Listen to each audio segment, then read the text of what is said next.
നമ്മെ രക്ഷിക്കാൻ നമുക്കല്ലാതെ മറ്റാർക്കും കഴിയില്ല. നമ്മൾ നടക്കേണ്ട ദൂരം നടന്നു തീർക്കേണ്ടത് നമ്മൾ തന്നെയാണ്. നമ്മളിൽ നെഗറ്റീവ് കാണുന്നവർ ഒരുപാടുണ്ടാകും. നമ്മൾ അതിൽ തളർന്നു പോകരുത്. കാരണം മഞ്ഞപ്പിത്തം ബാധിച്ചവർക്ക് കാണുന്നതെല്ലാം മഞ്ഞയായിട്ടേ തോന്നൂ. എനിക്ക് ആരെയും ആവശ്യമില്ലെന്ന അഹങ്കാരവും എല്ലാവർക്കും എന്നെ ആവശ്യമായി വരും എന്ന വ്യാമോഹവും പാടില്ല. ജീവിതപാതയിൽ സംഭവിച്ച വീഴ്ചകളാണ് നമുക്ക് ലഭിക്കുന്ന ഏറ്റവും വലിയ തിരിച്ചറിവും നമ്മൾ ആരാണെന്ന് സ്വയം മനസ്സിലാക്കാനുള്ള അവസരവും. എപ്പോഴും വേദനിക്കുന്നവരുടെ മനസ്സ് പെട്ടെന്നൊന്നും തകരില്ല. എല്ലാ ദുഃഖങ്ങളെയും അതിജീവിക്കാൻ അത് കരുത്തു നേടിയിരിക്കും. അതുകൊണ്ടാണ് ജീവിതത്തിൽ ഒരുപാട് വേദനകൾ നേരിട്ടിട്ടും ഒരുപാട് പേർ ഇന്നും പുഞ്ചിരിയോടെ ജീവിക്കുന്നത്.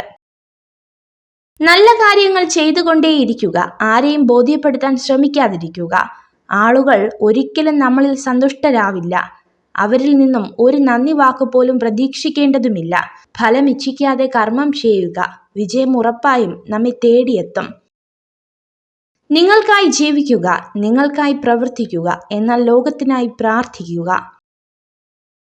വെളിച്ചത്തിൽ ഒറ്റയ്ക്ക് നടക്കുന്നതിനേക്കാൾ എളുപ്പമാണ് ഇരുട്ടിൽ ഒരു നല്ല സുഹൃത്തിനോടൊപ്പം നടക്കുന്നത്.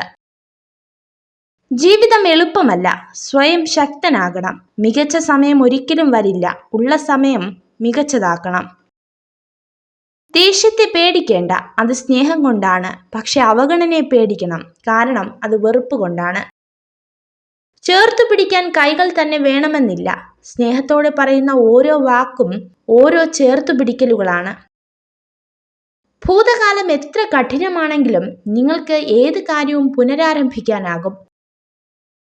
നെഗറ്റീവ് വ്യക്തികളിൽ നിന്ന് അകന്നു നിൽക്കുക. ഓരോ പരിഹാരത്തിനും അവർ പുതിയൊരു പ്രശ്നം സൃഷ്ടിക്കുന്നതാണ്. ഈ ലോകത്തിൽ ഒന്നും സ്ഥിരമല്ല.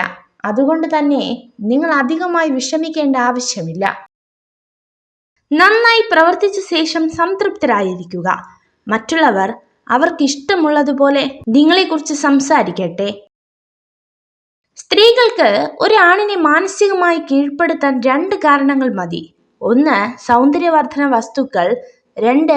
അനുയോജ്യമായ സമയങ്ങളിൽ കൃത്യമായി ഉൽപ്പാദിപ്പിക്കുന്ന കണ്ണുനീർ. നല്ലത് ചിന്തിക്കുക, നല്ലത് പ്രവർത്തിക്കുക, മറ്റുള്ളവർക്ക് നല്ലത് ചെയ്യുക, നല്ലതിനു വേണ്ടി പ്രാർത്ഥിക്കുക. എങ്കിൽ ഇവയൊക്കെ നിങ്ങൾക്ക് നിശ്ചയമായും തിരികെ ലഭിക്കും. നിങ്ങൾ ഈ വീഡിയോ കണ്ടതിന് നന്ദി.